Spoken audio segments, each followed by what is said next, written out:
Halo adik-adik kelas 12 semuanya. Apa kabar kalian hari ini? Mudah-mudahan kalian selalu sehat ya. Nah, adik-adik semua, kita akan membahas tentang pembahasan soal tryout ke-1, yaitu tentang pengetahuan dan pemahaman umum. Langsung saja kita mulai pembahasannya dari soal nomor 1 dulu ya. Nah, ini ada sebuah teks, kemudian untuk yang ditanyakan, nomor 1 bertanya tentang topik teks di atas adalah, ini adalah jawabannya gitu ya. Nah, adik-adik semuanya, kita harus ingat bahwa ketika kita diminta mencari topik, berarti kita diminta untuk mencari masalah utama atau hal utama yang menjadi pembahasan gitu ya. Nah, di sini kalau kita lihat ya, untuk paragraf pertama itu dia membahas tentang adanya stunting gitu ya, berdasarkan buletin jendela data dan informasi di tahun 2018. Stunting itu apa sih Kak? Stunting itu adalah kekurangan gizi ya, atau gizi buruk ya. Nah, itu kira-kira seperti itu. Dan di sini kalau kita lihat di paragraf pertama, dia menjelaskan bahwa stunting itu bisa mengakibatkan berbagai penyakit. Kemudian stunting itu dibagi menjadi dua kategori. Dua kategorinya yaitu ada gizi buruk dan juga kekurangan gizi. Berdasarkan data tahun 2018, nah ini ya, mencatat kekurangan gizi sebelumnya sebesar 3,6% di seluruh Indonesia. Berarti di tahun sebelumnya itu di tahun 2017 ya. Kemudian angkanya naik menjadi 13,8% saat data ini diterbitkan. Saat data ini diterbitkan berarti pada tahun 2018.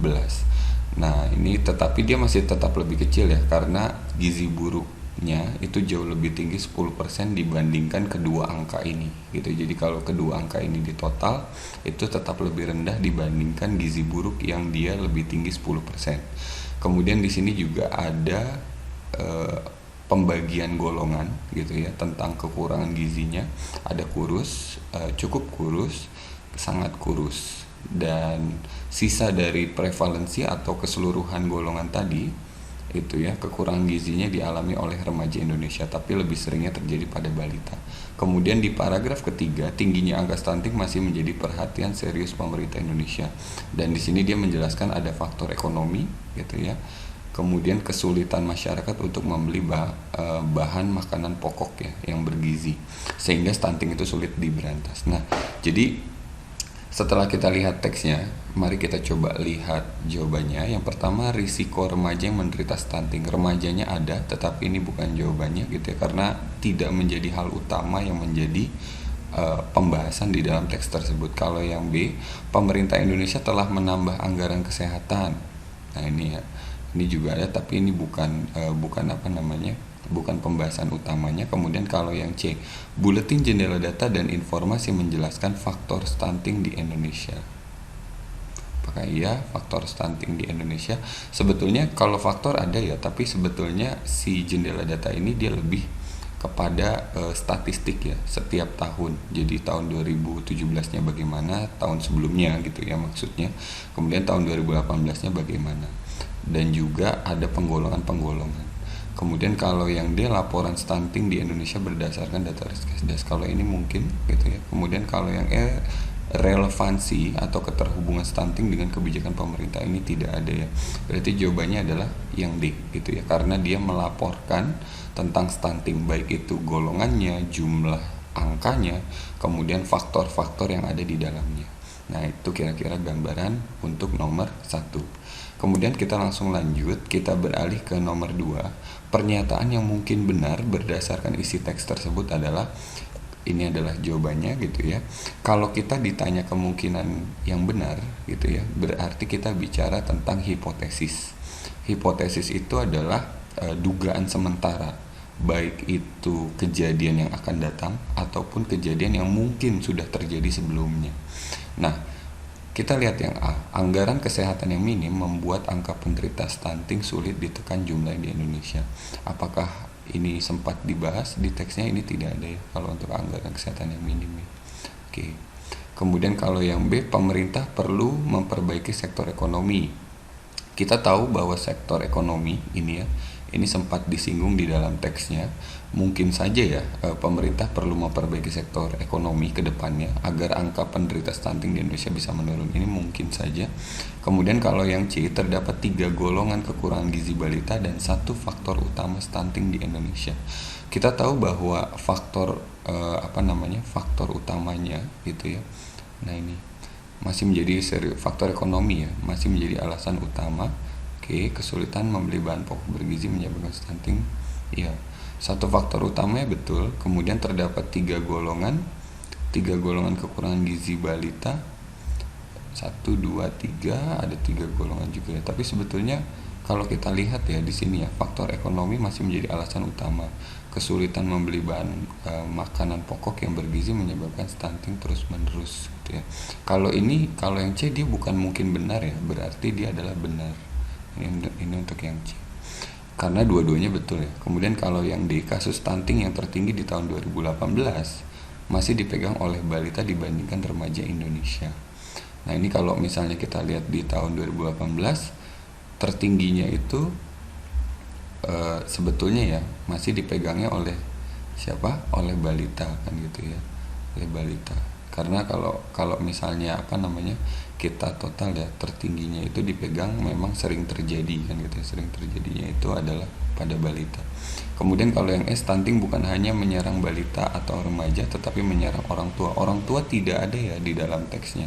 Jadi berarti jawaban yang lebih tepatnya ini adalah yang B. Itu untuk pernyataan yang mungkin benar ke depannya gitu ya. Oke, kemudian kita langsung lanjut lagi. Kita beralih ke nomor 3.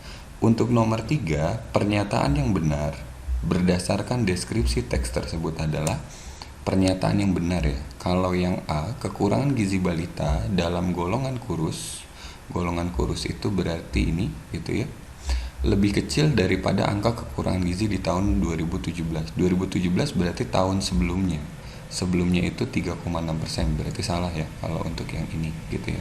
Kemudian kalau yang B, prevalensi kasus kekurangan gizi tahun 2017 3,6% tadi lebih besar dibandingkan tahun 2018. Tahun 2018-nya ini gitu ya, ini juga salah. Kemudian kalau yang D, Riskesdas berusaha melihat usianya ada gitu ya, karena dia membaginya berdasarkan balita ya. Balita itu berarti bayi 5 tahun kan gitu ya.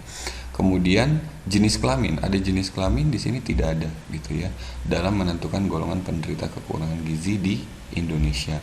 Kemudian kalau yang D, keseluruhan golongan kekurangan gizi ini ya A, B, C tidak lebih besar jumlahnya dibandingkan angka kekurangan gizi tahun 2018. Kita tahu bahwa tahun 2018 jumlahnya 13,8%. Kalau kita total ketiga angka yang ada di dalam golongan ini hasilnya adalah 13%. Berarti dia lebih rendah seharusnya ya.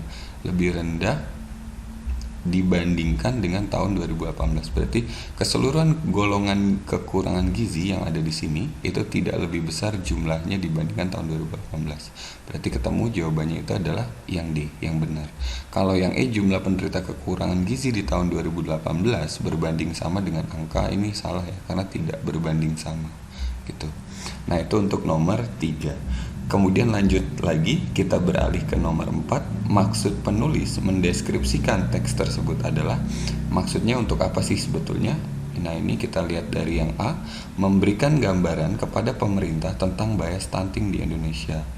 Ini masih bisa jadi. Kemudian menghubungkan angka stunting pada balita dan remaja Indonesia. Ini sebetulnya dia tidak menghubungkan ya, dia hanya memperinci saja gitu ya. Itu untuk yang B-nya. Kemudian kalau yang C, menarik relevansi stunting dengan kondisi ekonomi. Nah, ini lebih tepat gitu ya, karena memang tadi dia membahas stunting, kemudian dia membahas faktor yang menyebabkan stunting ya, yaitu adalah faktor ekonomi. Kemudian kalau yang D, menjelaskan bahwa stunting adalah masalah bersama. Nah, ini tidak dijelaskan bahwa ini adalah masalah bersama gitu ya, apalagi sampai sini. Kemudian kalau yang E, meluruskan anggapan bahwa stunting tidak dapat menyerang balita. Ini tentu salah ya, karena dia lebih sering terjadi kepada balita. Maka jawaban yang lebih tepat maksudnya itu adalah yang ini gitu ya. Itu kira-kira jawaban untuk nomor 4. Kemudian kita lanjutkan kembali nih. Kita beralih ke nomor 5. Beberapa hal berikut ini dapat dijawab berdasarkan teks tersebut, kecuali berarti yang tidak ada jawabannya atau tidak bisa ditemukan isinya di dalam teks tersebut. Nah, ini kita lihat yang A, berapakah jumlah kategori stunting? Ini ada 3 gitu ya. Kategorinya itu ini ya. Nah, ini. Oh sorry, kategorinya ini yang ini, gizi buruk dan juga kekurangan gizi ya. Jadi ada 2 kategori dalam stunting. Kemudian yang B, berapa jumlah penderita golongan kekurangan gizi? Nah ini, sorry, ini 2, kemudian ini 3 baru yang ini ya, ABC ini. Kemudian berapa jumlah penderita stunting sesudah tahun 2017? Berarti tahun 2018 ada di sini gitu ya.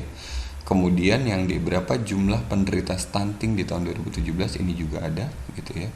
Kemudian yang E, berapa jumlah penderita stunting sebelum tahun 2017? Ini tidak ada gitu ya. Berarti jawabannya itu adalah yang E. Itu untuk nomor 5. Nah, masih muda ya, kita lanjutkan kembali ke nomor 6. Untuk nomor 6, deskripsi data berikut ini benar gitu ya. Yang mana kira-kira? Kalau yang A, prevalensi kategori kekurangan gizi atau golongannya tidak lebih besar dibanding jumlah penderita gizi buruk.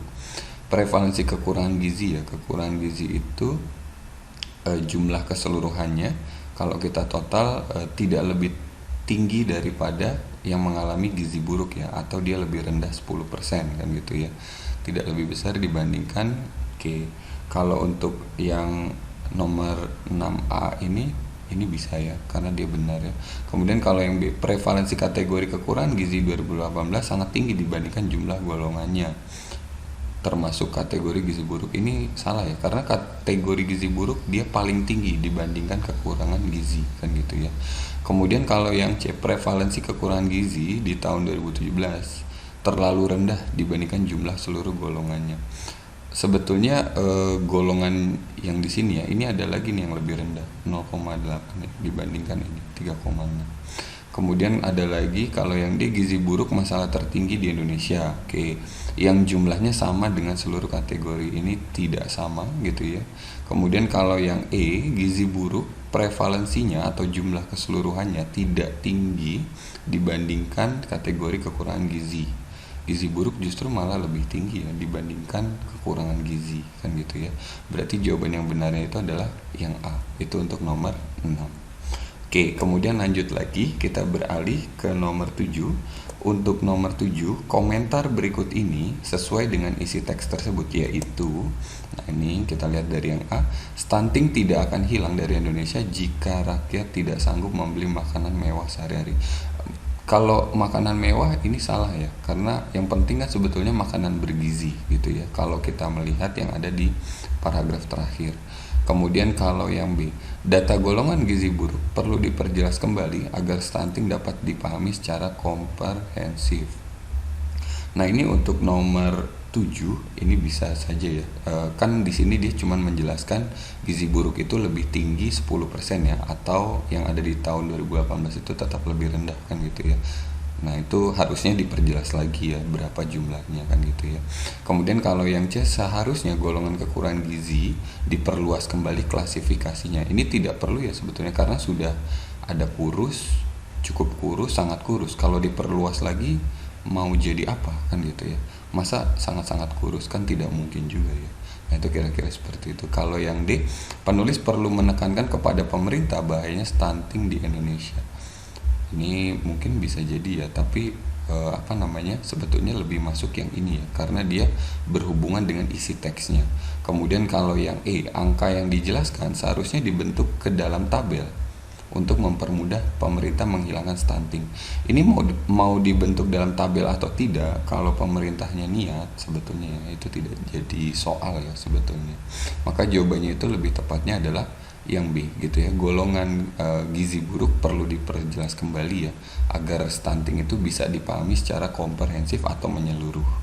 Nah, itu jawabannya untuk nomor 7. Kemudian kita lanjutkan kembali, sekarang kita sudah ganti teks ya.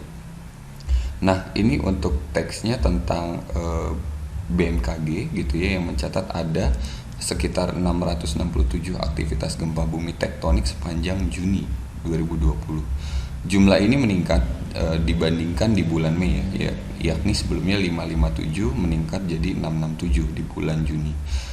Oke, kemudian jauh lebih tinggi rata-rata gempa yang biasa terjadi di wilayah Indonesia. Dari 667 gempa bumi yang ada di bulan Juni, hanya ada 16 gempa berkekuatan 5 magnitudo ya. Sisanya itu dia berkekuatan kecil. Kemudian 64 gempa terasa oleh masyarakat gitu ya.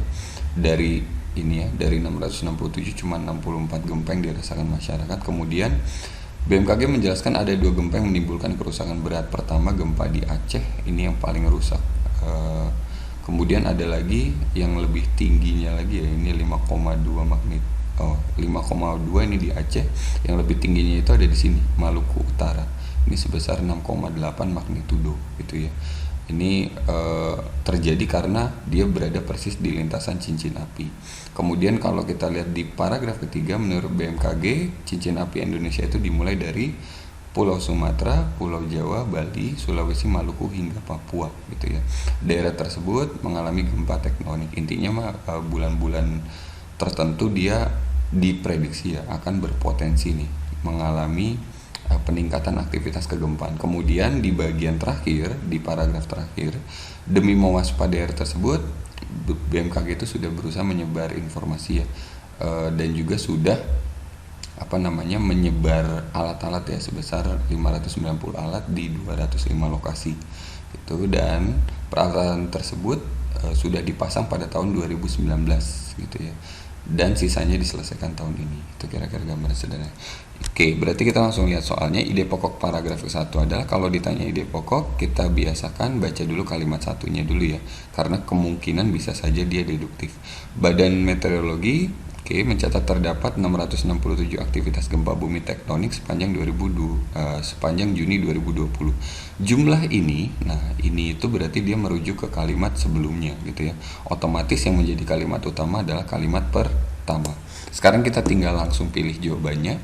BMKG mencatat sebanyak 667 gempa bumi sepanjang Juni tahun 2020. Nah, ini bisa jadi ya kalau untuk nomor 8.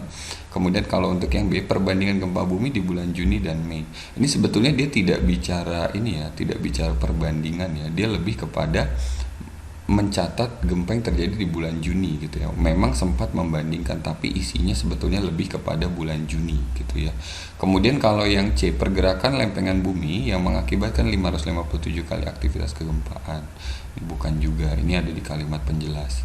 Kemudian kalau yang D, prediksi BMKG tentang aktivitas sepanjang Mei dan Juni. Ini juga tidak betul ya, karena sebetulnya bukan prediksi ya, kan sudah terjadi gitu ya di 2 bulan ini. Kemudian kalau yang E, aktivitas pencatatan gempa bumi oleh BMKG di bulan Mei. Bulan Mei-nya ada, tetapi sebenarnya bulan Mei di sini adalah sebagai kalimat penjelas saja. Tapi yang utamanya itu adalah yang berada di bulan Juni. Maka jawabannya itu adalah yang A. Oke, itu untuk nomor 8. Kemudian lanjut lagi, kita ke nomor 9. Berdasarkan paragraf ke-1, fungsi dari paragraf kedua adalah, masih ingat ya, jadi fungsi paragraf kedua itu tadi dia menjelaskan rincian dari 667 gempa ya yang terjadi di bulan Juni. Nah, sekarang kita lihat, kalau yang A memberikan gambaran yang berbeda dengan paragraf 1, kemudian menjelaskan kegempaan di tempat yang berbeda. Sebetulnya dia masih memberikan gambaran yang sama ya, bukan yang berbeda ya. Jadi untuk yang A ini kurang tepat gitu ya. Kemudian kalau yang B, menjelaskan gambaran kekuatan gempa yang terjadi selain di paragraf ke-1. Betul ada kekuatan gempanya di paragraf kedua, tapi di paragraf 1 itu tidak ada gitu ya. Kemudian kalau yang C, mengingatkan kekuatan gempa berat yang terjadi di dalam paragraf 1, ini tidak ada kekuatan gempanya di paragraf 1. Kalau yang D, melanjutkan paragraf 1, oke. Kemudian merinci jumlah dan kekuatan gempa, ini betul. Jadi jawabannya itu adalah yang D. Jadi sebetulnya ya, ada yang disebut keterpaduan antar paragraf. Jadi paragraf ini itu melanjutkan informasi paragraf sebelumnya.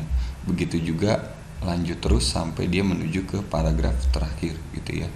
Kalau yang E, menegaskan ulang paragraf 1, kemudian mengingatkan bahwa kekuatan gempa sangat besar.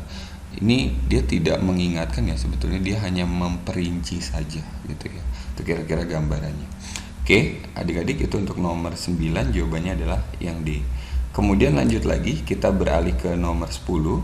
Untuk nomor 10, judul yang sesuai untuk teks tersebut adalah, masih ingat ya isinya, dan judul dia harus berbentuk lebih spesifik. Nah, sekarang coba kita lihat penjelasan BMKG untuk gempa bumi di Indonesia pada tahun 2020.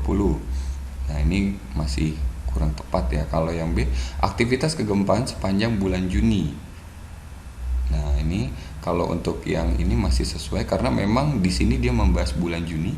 Di sini juga dia merinci apa yang terjadi di bulan Juni, gempanya itu berapa kekuatannya dan lain sebagainya. Kemudian di sini juga dia membahas tentang potensi dari gempa yang terjadi di bulan Juni itu kira-kira bulan depannya akan seperti apa di bulan Juli, gitu ya. Kemudian di sini adalah himbauannya ya, dan penjelasan BMKG sudah melakukan usaha-usaha. Nah, ini kalau yang ini masih bisa aktivitas kegempaan. Kalau yang C, perbandingan gempa bumi di bulan Mei, di bulan Juni dan Mei. Mei-nya itu hanya ada di sini doang ya, satu kalimat doang itu juga ya. Bahkan tidak sampai ya, hanya setengah kalimatnya saja. Jadi kurang tepat ini untuk yang ini. Kurang tepat. Kemudian kalau yang di kerugian dampak gempa bumi di Indonesia. Kalau kerugiannya tidak ada ya sebetulnya ya. Kerugiannya bentar. Kalau tidak salah dia nyempil di sini. Menjelaskan kerusakan berat ya, menimbulkan kerusakan berat, tapi tidak ada kerugian. Oke. Kemudian kalau yang E, jumlah alat BMKG untuk menginformasikan gempa di tahun 2020. Ini betul sih ada jumlah alat, tapi sebetulnya masalah utamanya itu bukan tentang ada berapa alat BMKG ya. Itu sebetulnya bukan, tapi lebih kepada penjelasan tentang aktivitas gempa bumi sepanjang bulan Juni. Dan berarti judul di sini dia spesifik tentang pembahasan utama yang ada di dalam teks tersebut. Oke. Kemudian lanjut lagi kita ke nomor 11. Berikut ini adalah kondisi yang tidak termasuk di dalam teks tersebut, yaitu kira-kira kondisi apa nih? Kita lihat dari yang A, kondisi kegempaan berat di beberapa wilayah Indonesia. Kira-kira ini masih ada ya, karena di beberapa wilayah dia membahas Aceh, kemudian ada lagi tadi Maluku Utara gitu ya di sini. Kemudian kalau yang B, kondisi kesiapan alat informasi gempa. Kondisi kesiapan alat informasi gempanya ini juga sudah kan gitu ya, dia sudah dijelaskan di paragraf terakhir. Kemudian kalau yang C, kondisi gempa di bulan Juni dan Mei, ini juga ada gitu ya. Kemudian kalau yang D, kondisi masyarakat yang terkena gempa berat. Kondisi masyarakat yang terkena gempa berat ada? Tidak ada ya. Kemudian kalau yang E, kondisi banyaknya aktivitas kegempaan, ini ada jumlahnya, ada berapa, yang terasa berapa, dan lain sebagainya. Berarti yang tidak ada gitu ya, atau yang tidak termasuk, jawabannya adalah yang D. Itu untuk nomor 11. Oke, kemudian kita lanjutkan kembali, kita beralih ke nomor 12. Komentar logis yang mewakili paragraf kedua adalah, di sini kalau kita lihat ya, ini tentang perbandingan antara hal yang pertama dan hal yang kedua ya. Coba kita lihat nih, jumlah gempa berat sangat kecil dibandingkan angka gempa yang dirasakan masyarakat. Jumlah gempa berat ya, kalau misalnya kita lihat jumlah gempa berat gitu ya, berkekuatan sangat kecil, dibandingkan angka gempa yang dirasakan masyarakat. Angka gempanya itu yang dirasakan masyarakat ya, itu ada 64 ya. Kemudian tercatat dan berarti ini 16 ya. Jumlah gempa berat sangat kecil dibandingkan angka gempa yang dirasakan masyarakat. Ini sebetulnya agak kurang tepat ya ini kalau yang A. Kalau yang B, gempa di atas 5 magnitudo sering terjadi dari keseluruhan jumlah aktivitas gempa di bulan Juni. Ini sebenarnya dibilang sering nggak juga ya, karena 5 magnitudo itu hanya terjadi 16 kali. Sedangkan di sini angkanya itu ada 667 kali kan. Jadi ini juga kurang tepat. Kemudian kalau yang C, gempa di Aceh lebih kuat dibandingkan Maluku Utara. Gempa di Aceh lebih kuat dibandingkan Maluku Utara gitu. Ini di Aceh itu ada 5,2 magnitudo, Maluku Utara 6,8. Berarti ini kurang tepat ya kalau untuk yang ini gitu ya. Kemudian kalau misalnya yang D, gempa berat yang terjadi terkadang tidak berada di dekat garis cincin api Indonesia. Ini salah juga karena kan dia persis di cincin api gitu ya. Kalau yang E, setengah dari jumlah gempa di bulan Juni dirasakan getarannya oleh masyarakat, ini juga tidak ya. Berarti ini ya, iya betul. Jumlah gempa berat gitu ya sangat kecil. Nah ini ya, tercatat 16. Ini sebenarnya 5 magnitudo sudah tergolong berat ya, berarti ini kan kecil ya, sangat kecil dibandingkan angka gempa yang dirasakan masyarakat gitu ya.